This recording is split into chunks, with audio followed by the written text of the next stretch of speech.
Hello guys, I'm sure you already watched the gameplay reveal. It was very eventful, and I suppose the first upload I'm going to make should be related to the lore, because a lot of you guys watch me for that kind of content rather than for discussing things like the mechanics, but we'll eventually do that too.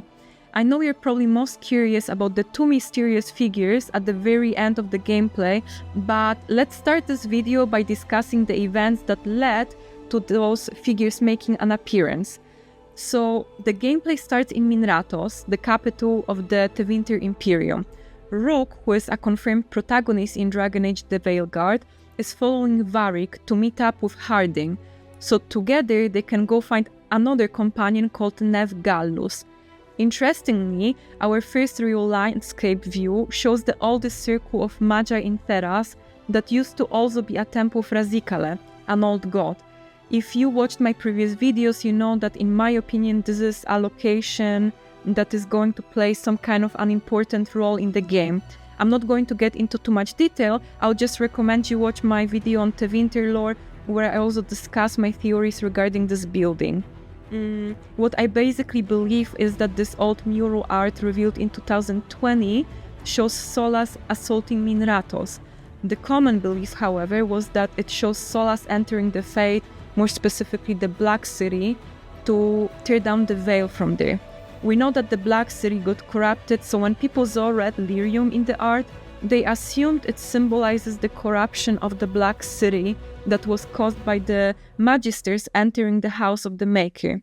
However, I argued that the red lyrium we see in this art is a symbol of corruption in Tevinter, and that the Venatori will start bringing in the red lyrium to the capital. So as we stroll down the streets of Minrathous, that's exactly what we see.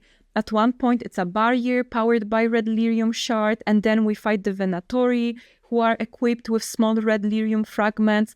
So we know for sure that the corruption reaches Minrathous. Eventually, in the gameplay, Rook finds Harding, then Neve. Neve is a detective and a member of the group called the Shadow Dragons. We don't know much about them yet, but they operate within the Imperium and sound like some kind of protectors. Varric makes a remark saying that if he worked in Tevinter, the organization would be the one that's worth trusting. There's also a small note from BioWare where they wrote that Shadow Dragons oppose slavery and corruption in Tevinter. Neve possesses information about Solas' location. She traced him to a hideout beneath a monument called Our Lady of Victory. I'm curious if it's this figure right here on the right, and if so, if it is some kind of representation of Andraste. There's a chantry in Ferelden called Our Lady Redeemer, and then in the Underfells there's a massive statue called Our Lady of the Underfells. If you're someone who enjoys watching theories, I'm sure you also stumbled upon a couple of ideas where the creators speculate whether or not Solas is the Maker, and if Andraste had any connection to Mythal.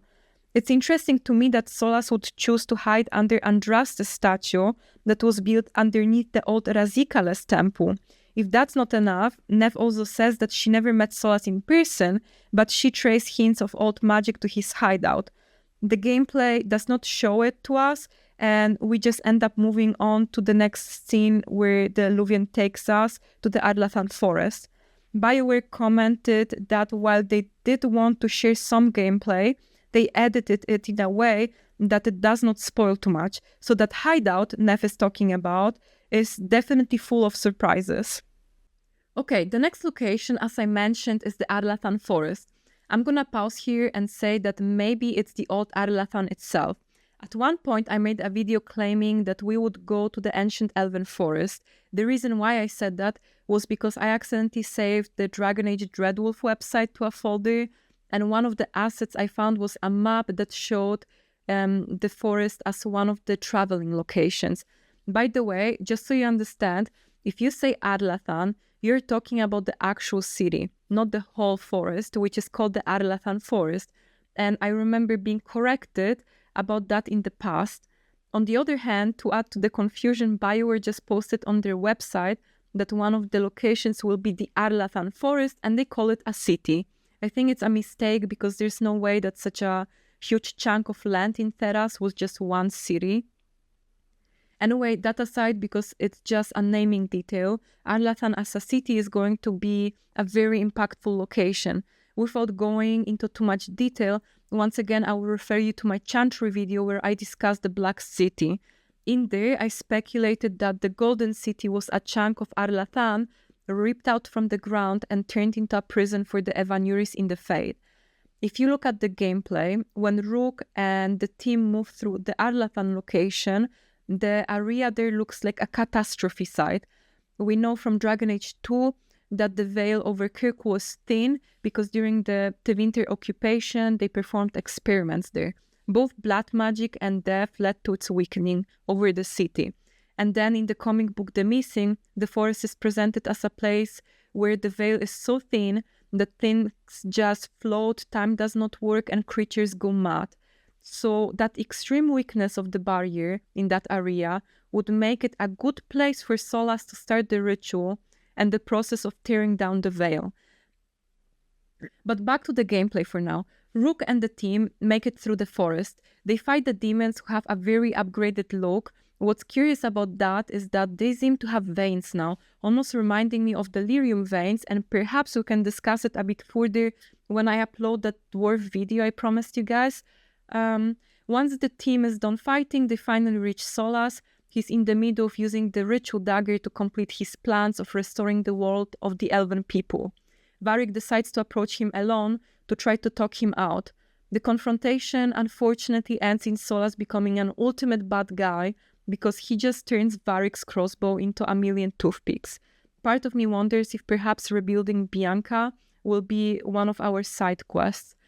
While talking with Varric, Solas says a cryptic line, which I don't know if it's bad writing or him having some guilt, but he says this line.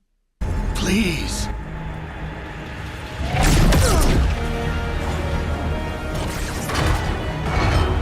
People are always dying. It is what they do.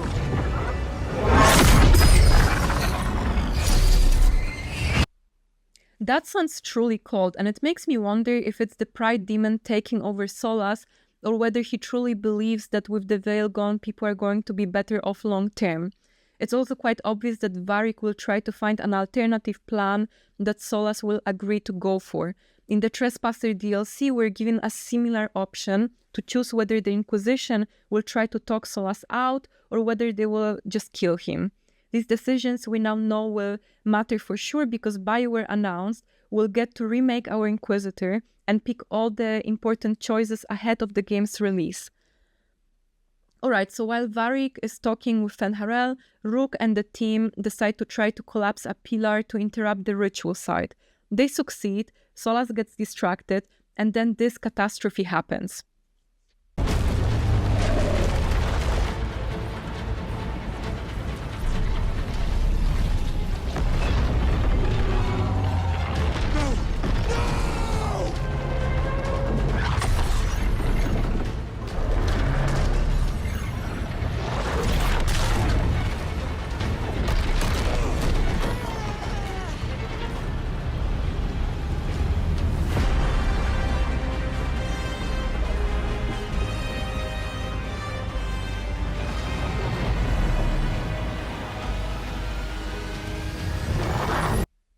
This scene is every suspicion I had come true. I'm sure you recognize these two characters from the mural we talked about earlier, and so now it is confirmed that the Evanuris were indeed trapped in the Fade, not in the Deep Roads. They were most likely living in the Black City. What's curious is that their survival has to be tied to the existence of the old god dragons, because keep in mind that only 2 Evanuris came out of that rift, suggesting that the other elven gods are now gone. There are 7 Evanuris, 7 old gods, and only 5 blights happened so far. The 2 Evanuris you're looking at, in my opinion, are Elgar'nan and Gilanan. Some people believe that the figure on the left is Andruil, who was actually Gilanan's lover, but I'm going to stick to my own guess because Gilanan was responsible for the creation of various horrifying monsters, including a deep-sea creature, who in my opinion is the mini-boss from this concept art. Also, when we look at the character model for Gilanan, In a way, she looks like a mix of her creations. She has tentacles, a long neck like a haladier, multiple limbs. However, I still want to play the devil's advocate, especially that we don't know the answer for sure yet. So if you're someone who prefers Andruil as a surviving Evanuris, something that's worth noting is that you could say that these tentacles around the head, or whatever they are also somewhat shown in the mosaic piece from Dragon Age Inquisition. The same game also introduced a codex entry that talks about Andruil holding a golden spear glowing with unbearable heat, and you could argue that it is what the monster in the concept art is holding. I countered that argument by saying that Gilanan might have inherited that spear from her lover, but also the same is true for the monsters that were Gilanan's creation, and perhaps Andruil inherited them if her lover is now dead. Anyway, since I mentioned the tentacles, I'll have you look at something really cool. So in the trailer that faced very mixed opinions, Bellara gets pulled back into the Fade by some kind of tentacles. We're going into the Fade, aren't we? And I could not stop trying to figure out what they are, and now I'm wondering if they are the tentacles of the elven god we see on the left, or maybe of a monster that is a subordinate of Gilanan. Okay, let's discuss the other figure now. So I believe this guy is Elgarnan, and he would be tied to the old god Lusakan, the Dragon of Night. Thankfully, the design for this character matches the mosaic from Dragon Age Inquisition. He has some kind of horns on his back, and then when you look at his glove, it looks like dragon's claws, which is consistent with the design from the mosaic. Personally, by the way, I really love it because it seems like Elgarnan has dragon horns on his back.